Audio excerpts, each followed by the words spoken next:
In this video, I'm going to be taking you through a real branding process from a real branding client for an underground Manchester music brand. We're going to walk through my strategic decisions, but also the creation of the identity, including a custom word mark and interesting visual system. Now, regardless of where you are in your creative journey, this video is going to show you my exact branding process, systems, and thinking when it comes to brand identity projects. Let's jump into the video. Before we start, you'll also find timestamps at the bottom of the video in case you want to return back to this video and apply my process to your branding projects at any time. Let's jump into it. Okay, so first things first, what you're looking at here is my collaborative client portal that I've built inside of Notion. Now, if you're completely new to this channel, you know that I have many templates to systemize my process, and you'll be able to find videos on this channel where I actually break down how to build them yourself, or you can purchase them in the link in the description. Either way, I do recommend that you systemize your process because you are going to save tons of time per project.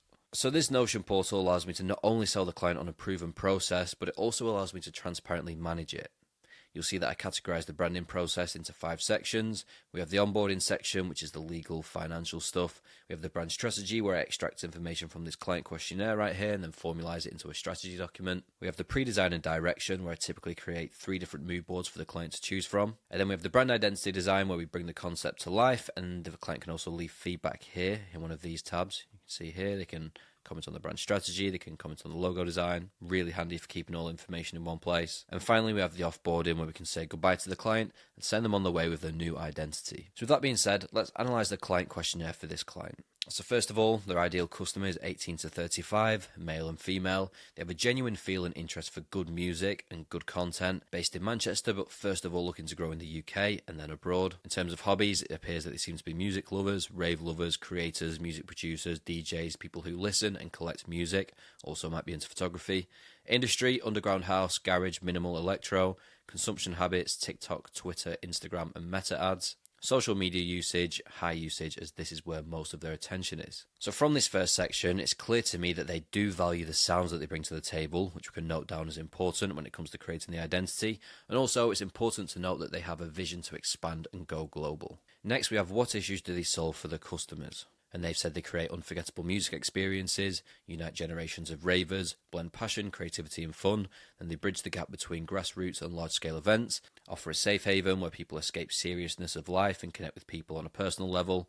With authenticity and energy, we deliver original content and parties that resonate deeply with our audience.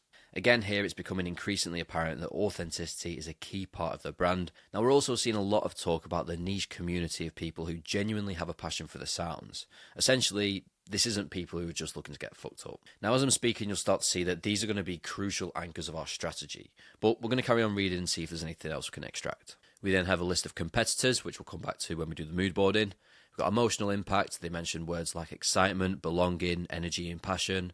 And then leading into that, we have 5 words to describe the brand right here. Authentic, passion, community, creativity, and enjoyment. Now, out of everything that we've just read, if we were to narrow it down to just 3 categories, aka the brand values, I'm personally heavily thinking energy, authenticity, and community. They're the words that seem to be standing out to me. I then asked if they had any brand preferences. With founder-led brands like OBP, I always ask this early on because the last thing that we want to do is present an identity that they just don't feel that passion to push. So it turns out that they didn't actually have any brand preferences. It says they're open to suggestions. Bold, it wants it to jump out in your face. Colour palette, again, they're open to this. Changes to the brand, they want everything changing. And then finally, we've got inspirational brands, which we can go away and research and see why these might be inspirational to them. Now, after I extracted the information from the client questionnaire, I conducted a pretty intense research session. Now, it was clear to me that OBP's community was even stronger than I initially thought. A good indicator for this was that I compared their engagement on their Instagram to some of the biggest promoters in the UK, and even though they had a fraction of the followers, their engagement often blew the big dogs out the water. They truly have something special going on here, which means we need to be careful how we approach this. Although the logo has its flaws, too much noise with the play button, shutter icon, and poor legibility issues, you've got to remember one thing. Thousands of people have showed up to the shows consistently and have had what they consider to be one of the best nights of their lives, dancing under this exact logo. I want to be really careful here when rebranding because I believe that this logo holds a lot of brand equity. So I want to approach it with the mindset of evolving the logo rather than completely reshaping it. More on that later. For now, it's time to write up the strategy. For this, I used my strategy template, removed all the unnecessary pages, and landed on this.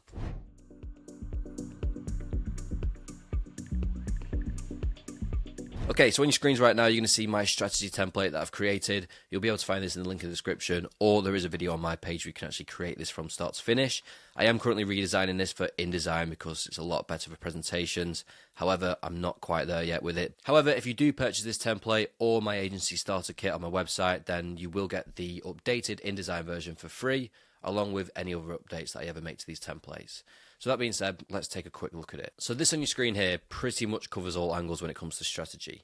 Now for the OBP strategy, I've actually removed some of the pages because I didn't think they were relevant.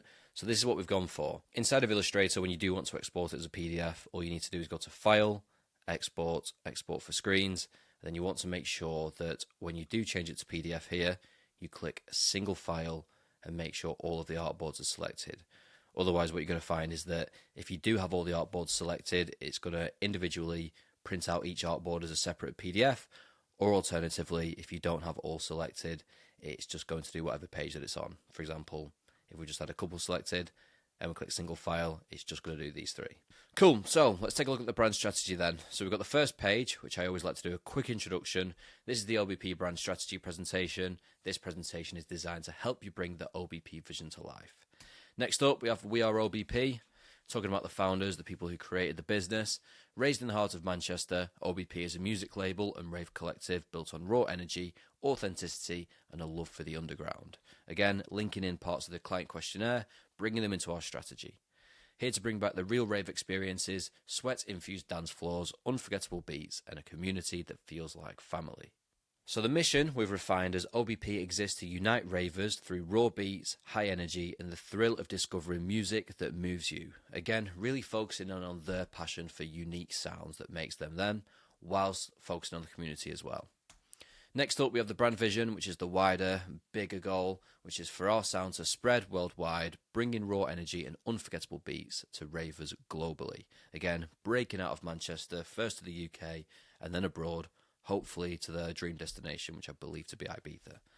Next up, we have the unspoken truth. This is something that I like to include in most of my brand strategies. And we've got, for the unspoken truth, that OBP isn't just about throwing raves, it's about unlocking a deeper truth about why people come together for music. It's about the energy that makes you lose yourself in the beats, the connection that you feel with strangers on the dance floor, and the freedom to be unapologetically yourself. And then on the right, we've got why self-realization strengthens brand alignment. And we've got OBP's mission and vision resonate because they speak to the core of what ravers truly want. Not just a party, but an experience that connects them to something bigger. It's about the thrill of discovering new sounds, the rush of losing yourself in the music, and the sense of belonging to a community that gets it. Then we've got the bottom here. Our fans don't just attend OBP events, they live for them. They don't just listen to our music, they feel it in their bones. And they don't just follow the brand, they tell people about it. Because OBP isn't just a label or a party, it's a movement that understands and celebrates the raw, unfiltered truth of rave culture, which I think perfectly describes OBP, especially from what we've gathered in the client questionnaire. So next we're going on to the brand values. Now I only really like to go for 3 of them, so then we can religiously stand by them in the future. And we touched on them earlier. We went for authenticity, energy, and community. I felt that these were pretty clear when analysing the client questionnaire. For the reasonings, we've got authenticity. OBP doesn't do BS. We're here to keep it real. No filters, no pretense, just raw, unfiltered rave culture. In a world of commercialised events and Instagram-friendly vibes, we're a reminder of what raves really are about. Genuine energy, real connections, and music that makes you wonder when it's going to be released. Next up, we have energy. Energy is the heartbeat of OBP. Our events aren't just parties, they're explosions of energy that leave you buzzing for days. We're here to bring the sweat-drenched raves that remind you why you fell in love with underground in the first place. And then finally, we've got community. OBP is more than a brand, it's a family. We're about creating spaces where strangers become mates and the dance floor feels like home. It's not just about the music, it's about the connections, the shared moments, and the sense of belonging that makes rave culture so special. And then we've got audience persona. I'm not going to go through this because we touched on this in the client questionnaire. It's essentially just formalising it into this one-page document. Brand messaging, again, talking about how OBP are not interested in these polished, soulless events. Instead, they're about real music with real people and the kind of nights that stick with you long after the bass fades. The problem, Again, we've just formalised here about how many events nowadays have lost its edge. Too many people feel that they're staged and more revolved around social media rather than real moments. Again, we're positioning OBP here as the solution to that, where people who live for the music should go and attend their events instead. And then we've got the tone of voice in Mancunian fashion. We've gone for raw, authentic, and aspirational. Again, you've got to remember a lot of these people who are attending these events are aspiring DJs, so they can look up to these lads who have started this event company and are doing very well at a young age and almost want to be them. So that's why we've made sure aspirational's in there. Okay, so we've sent that to the client, and now while we wait to hear back, I want to really quickly shout out today's sponsor, Framer. Now, as you know, this lead came through my branding agency Nonstop, and thanks to Framer, I was able to build a full website with no code that actually shows off our brand personality using animated illustrations like this. I created a responsive page with a VSL, case studies, and a direct Calendly button. This allowed them to book a call with me on the spot, and I'm no web designer, so if you want to get started today, Framer's got loads of templates to try on the site for free, and when you're ready to upgrade, you can use the code Jack Watson, and that's going to get you 25% off your first 3 months. Link in the description.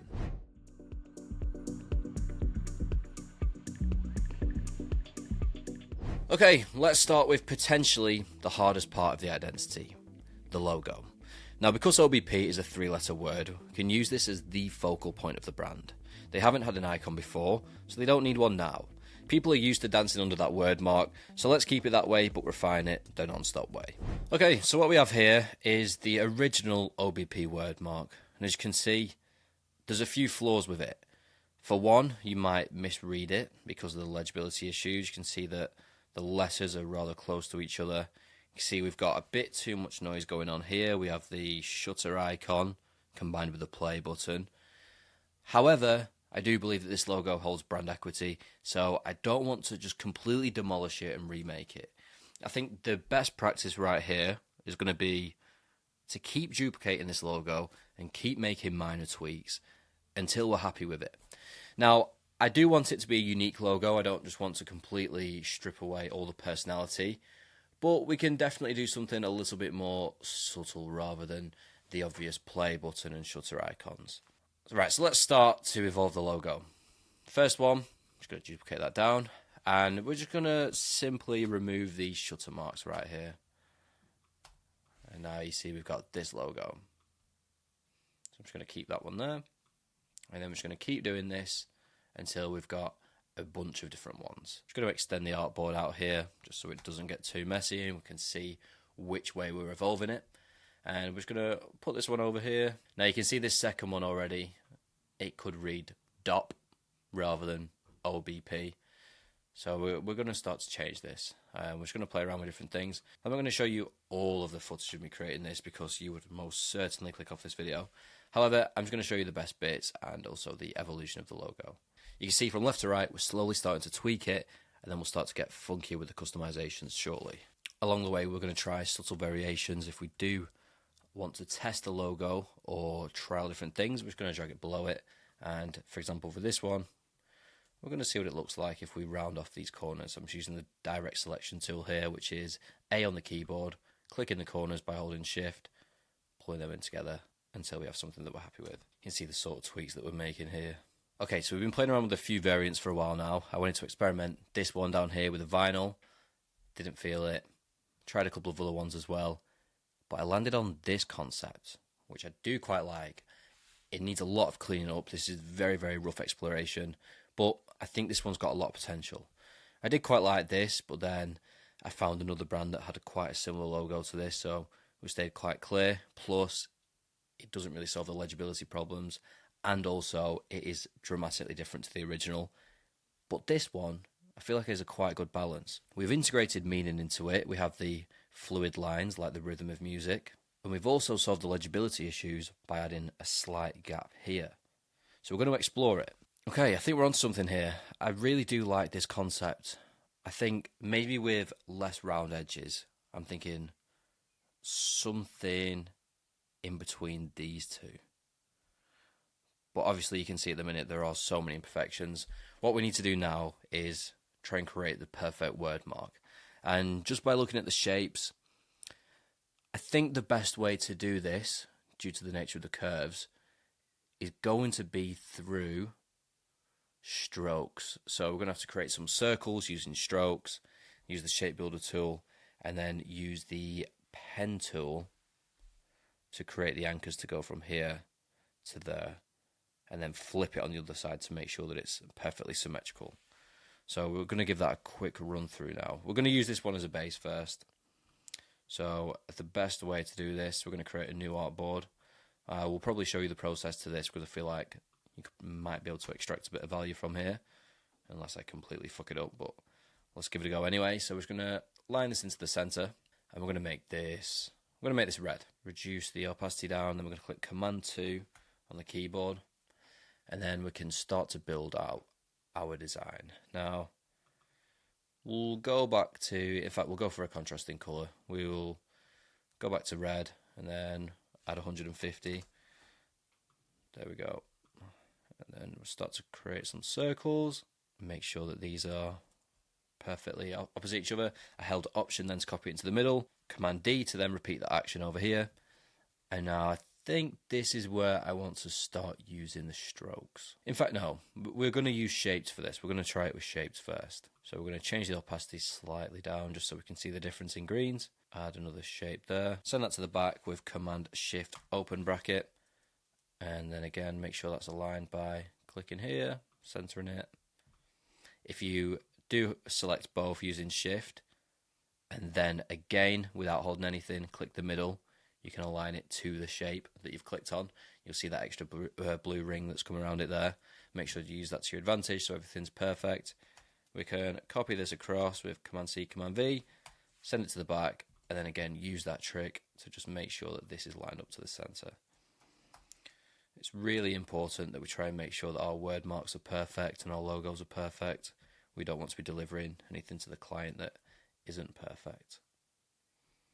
Okay, so next we are going to use, let's have a think for the width of this. I do think that it looks fine. It is based off the original font that we use, so we can go for that, send it to the back. And then to make sure that it's the same on this one, keep consistency, we're actually going to delete this circle.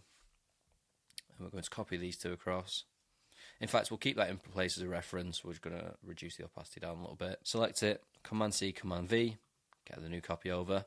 Line this up to the middle, and then we're going to flip it. Delete the original. And make sure that's aligned. Okay, cool. So let's just quickly reduce the opacity down a little bit, just so that we can see the underlying shapes. And now what we need to do is we need to create an anchor point from the bottom of our circle to the top of this smaller circle to create this smooth, fluid line like this. So to do that, we're going to go for the pen tool. We're going to pull that out a little bit, go to the top of here, and also pull that out. So this is where what we need to do here. We're going to reduce this right down to 0.25, and we're actually going to use outline mode. So if we click Command and Y, we'll be able to see the outlines here. But it's going to get a little bit messy, so we're going to quickly create these shapes really quickly. So if we use the shape builder tool here, we're just going to connect this to here on the right and also down. We're going to hold Option just to get rid of these middle bits, and then we're also going to connect that together just so we've got less lines to look at when we put it into the Command and Y. So now we can see, yeah, there's less lines here. We can see our draft one, and then we can also see the one that we've just created. So the goal here is to line this line up, the stroke that we've just created, with our circle. So we're just going to do this. We want it to wrap around nicely, as smoothly as possible. And we want to make sure that we don't actually cut any of this initial circle off. Otherwise, it's going to look uneven. Grab this bottom one as well. Yeah, that's on the right place. I'm just going to drag that out to that circle. Like I say, we don't want to destroy any of the circle. That looks good. Go back up to the top. We'll do the same there. What we can do then is also grab this line tool here, and we want to be able to cut off a bit further down. So we're going to essentially figure out what angle the line is at. And then we're just going to bring that further down to about here. You can see this line's destroying this circle here. So what we're going to need to do is just bring that out a little bit. So then what we're going to do is we're going to duplicate these over with Command C, Command F, and we're going to line these up to the top of this B and the bottom of this P. So that's the general idea how we're going to construct it. I'm actually going to go away and recreate this now so it's perfect, spend a bit of time on it, and I'll show you the result just before I use the shape builder tool. Okay, here we are. I've gone away, I've made sure that everything's perfect, and I can finally delete these center lines, and I'm going to show you how we're looking. So I've clicked Command and Y, boom, there we go. We've got these invisible strokes here that I've just turned the stroke down from 0.25 to 0, and that's because I want to make sure that this is precisely in the right spot. You'll see if I zoom in here, that's in the right place. We've got a dot there for some reason, delete that. Cool, so we've got everything in place. I'm going to click Command and Y now, as you can see, and we're ready to use the shape builder tool. So I'm just going to click Command and Y again, highlight everything, and then this is the fun part. We're going to go over to the shape builder tool here, and we're just going to drag over all of the parts that we want, confidently knowing that all of our sizes are correct and that all of our angles are correct. Now you can see here, I'm going to delete this by holding Option down. It's going to delete these lines, and we're going to do the same here as well. We're going to remove this bit, fill these in, and now we have got the fun job of removing these bastards, the extra anchor points. This can be quite a tedious job, but what you want to make sure you do is that by holding Shift, you can actually get rid of them without destroying the shape. Okay, so we're all cleaned up. The first thing that I always do is make sure you make copies of your logos. If you don't make a copy of your original artboard, you'd be surprised how many times you have to go back to an original design. So I just definitely recommend it. I've done it before where I've got to a point where I've destroyed this logo too much now, I've lost the lines, I can't press undo or my Mac crashes, and you've just got to recreate the logo again. So keep creating copies, but now we're going to round these corners. I don't think it needs too much rounding, but what we're going to do now is just select all of these corners here, and we're just going to bring them in. You can see some of them are flat. Down here, they look flat, so I'm just going to click down on the keyboard, and that's going to change the style. And I think around 8 will do. And I also want to slightly bring in these edges because they look a little bit sharp right now. How does that look? That might be a little bit too rounded for them corners, so we'll change it to 1. Yeah, that looks good. I'm happy with that. So that's the logo that we're going to run with now for this project. Let's quickly compare it to the original. Okay, so here we go. We've got the original logo on the left here. Too much going on, I think, with the first icon. Legibility issues, let's too close together. But let me know, what do you think in the comments? Did we make the wordmark better, or have we completely ruined it? Drop it down below. Next, we need to do the visual identity, and I think the main touch point of this brand is going to be the rave flyers. So let's tackle that first. Okay, so that wraps up part 1 of building a brand identity from scratch. Hopefully so far you found some value from the video. If you found any value whatsoever, please let me know in the comments below. This allows me to make videos more tailored to what you actually want to see in the future. With that being said, I'll see you in the next episode where I build out the back end of the brand identity. If you're watching this in the future, then if you click here, that'll take you to the video. See you in the next one.